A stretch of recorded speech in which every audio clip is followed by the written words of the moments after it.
Hey guys, welcome back. This is week 14 Project Life, and today I am going to use the new Rare and Beautiful collection from Rosie Studios. I'm super excited to be guest designing for them for the next little while, and this collection is it's stolen my heart. I just love it. So I had to use it on a Project Life spread, I think, even though it's kind of like a scrapbooking collection. This one here especially, I think, sort of pulls towards my style of Project Life very, very easily. Now I'm starting a little bit differently today because the first thing I've done here is gone and done my journaling. You know, that's usually a kind of leftover thought towards the end, but they have these great tags sort of packs, and so I picked out one in there. It's kind of I thought it was blue. Now I kind of look at it, it looks a little bit grey, but it was the right size to fit in a 3x4 pocket, and it was light enough that I could type my journaling on there. So I went and run that through my typewriter. I did type in pink ink because I feel like my photos this week just really they really belong with this collection. They're very blue, they're very pink, they're very muted, all of the things that I love about this collection. So I've picked pink and blue as a kind of theme for this week. So my tag is blue, my journaling is pink. All I needed to do was trim off the bottom of that tag. Now I've picked out a few papers from the 6x6 paper pad. The only thing I will say is these papers are paper, they're not cardstock, they're a little bit thinner.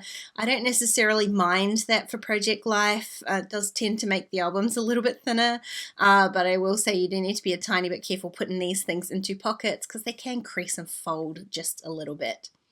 Now, as far as the colors go, you can see here, very clear color scheme there with the papers that I've picked. But the other thing is because those photos are all a lot lighter and brighter than they have been in the last few weeks, I've tended to kind of pick some of the lighter colors in the collection as well, just to really sort of highlight that. I was really happy with the photos this week. The other thing that I'm going to work with is a couple of stamp sets from Kellie Stamps. I have got the awards set and the food story set, and so because I was working with that food stamp, I really wanted to kind of focus on those kind of food photos this week. So I do have three out of my 5 photos are of food, and so the stamp set's going to work perfectly for that. Now, I'm literally, a few minutes into this spread and I've already changed my mind about one of the papers. I had originally thought that I might do 2 journaling spots, and I've changed my mind and decided against it. I just want to create a little filler card, and so I changed my mind about the paper because I've picked out this pink tag. I've already used one tag, and so again, that sort of consistency thing, I want to use more than one of something. So I'm going to create my little filler card with this pink tag, which just did not look good against that pink sort of terrazzo looking paper, which I really love. It's got little kind of gold foiling details in it. Beautiful, but not for this particular card. So I'll use that elsewhere, I'm sure. I did trim the tail of this tag so it wasn't quite as sharp a V. It was quite a sharp V in there. I trimmed it so it was a little bit flatter, and then I stamped out that really fun Eat Something Sweet, Sleep and Repeat stamp. And then to adhere that onto the card, I just went over to my sewing machine and kind of stitched along the top of it. I like that kind of shabby look. It works really nicely with the collection. And then I added a couple of these little puffy heart stickers. They're so gorgeous, lovely and soft. I love those in a puffy sticker, and called that a filler card. I thought it worked nicely in between those kind of 3 food photos, despite there not being any journaling. And to be honest, there wasn't a whole lot of journaling to go with it. It's just 3 photos of food. And so I feel like that ties them all nicely together. They're all on one side of my spread. That's kind of like a subtitle, like a semi-heading for those 3 photos. Now this bottom 4x6 card, I did swap those papers over because after I filled out the filler card, and I swapped that white and black chevron kind of pattern, the blue and white check didn't really sit nicely with it, so I just swapped the one that I had down the bottom, put the darker pink at the top, and then I've used this blue check down the bottom, although I did end up covering up a significant portion of that. I used that leftover piece of the terrazzo paper.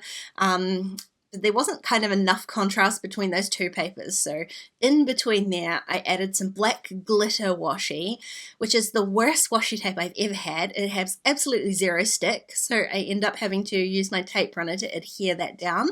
Then I added my photo on top, and I added a tiny little sentiment stamp from that award set, and then I did go and grab out the clear stickers from this collection. I'm not like a huge fan of clear stickers. I find them really a little bit harder to use, but in this context they work really nicely because those papers are sort of lighter. I don't need to worry about any of the pattern showing through. So I just added a little pressed flower sticker just as a tiny bit of embellishment. It also draws your eye towards that sentiment a little bit more.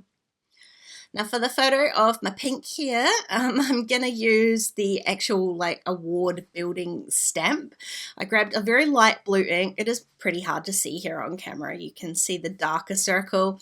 So there's like an outline circle that's got the stripes of the award ruffle on it, and then there's an inner as well. And I tried both. I kept it simple. I just used blue for both of those pieces, but I wondered whether I wanted a full blue one or one that was blue and white. And actually once I stamped the sentiment onto it, I liked the blue and white one better. It was just a little bit cleaner. And so I'm going to use that. I just fussy cut it.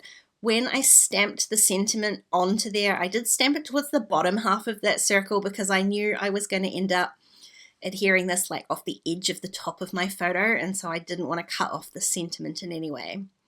Now because that is so light, I decided to add a couple more of those flower stickers underneath there just to help define where that circle is. It makes it a little bit more visible, but then also again it's that consistency thing. Like I've used one pressed flower sticker, I'm going to use some more, so that was the perfect place to add that in. And I'm going to end up adding one onto this card as well. So again, for consistency, I've got that black glitter washi down the bottom. I don't want to have one huge black stripe down the bottom and not have it anywhere else. So I'm going to add one on this 4x6 card as well.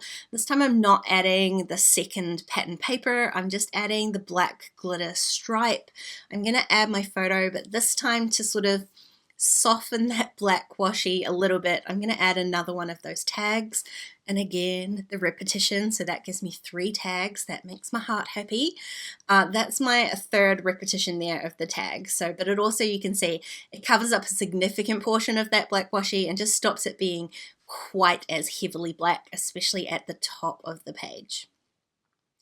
Now I adhered my tag down and my photo, and I decided I would stamp a little sentiment on here. I hadn't really intended to, but I think I'm going to end up stamping a sentiment on every one of those food photos, just because it's a very simple spread, this one, and so adding just a single stamp just kind of adds a little bit to it.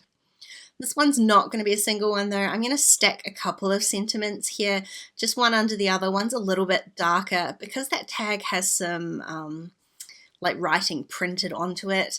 I just felt like the one stamp kind of got a little bit lost, and when I add that second stamp in, it just helps it stand out a little bit more, as well as adding my little pressed flower clear sticker to the top there too.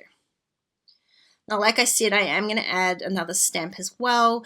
This stamp says craving this, and it's sort of in reference to, well, all 3 of those things: the donuts, the coffee, and of course the time spent at my desk crafting. So craving this worked especially nicely. So even though this is a food stamp set and it is a food photo, it's referencing other things as well.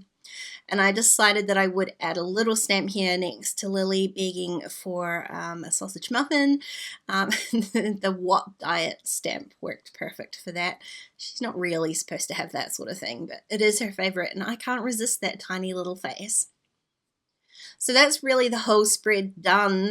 There's not a whole lot else to add to this. I'm just going to do my title card, and it's going to be super, super simple.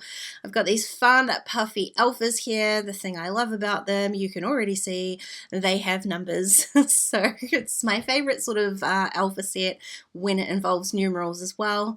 I started off by just spelling out week 14 down the bottom. And then I decided the card looked a tiny bit empty. I wanted to make a bit more more of a statement about these alphas, add a little bit more black to the page. So I decided to fill in the title and put "This is week 14." So the title card's going to be really simple, and I think just adding that sort of extra bit of title just kind of gives it a little bit of something. The other thing that I thought I would add is there was this really tall kind of pressed flower sticker as well that fit that gap. I mean, could that have been any more perfect? It fits so perfectly. It ties my whole theme together. I was super impressed. I really loved it. The other thing that I've realized as far as consistency goes is that I've added some puffy heart stickers onto that filler card, and I've added them nowhere else. So I kind of want to remedy that. I'm going to do that here on the title card. I decided instead of just adding them to the title card, I would pop a sticker in between my date stamps, and then I'm going to add just one tiny little one to the bottom of my journaling card. That gives me my 3. You know I love my rule of 3. I've used it so many times on here, and I could not be happier with this spread. It just works so perfectly. All the food stamps and this gorgeous collection with my photos. Wow, perfect. Thank you so much for watching today, guys. If you enjoyed this video, please give it a thumbs up, and don't forget to subscribe to my channel if you haven't already. If you want to keep watching, there are a couple more videos on screen here for you. Otherwise, I'll see you again next time. Bye, guys.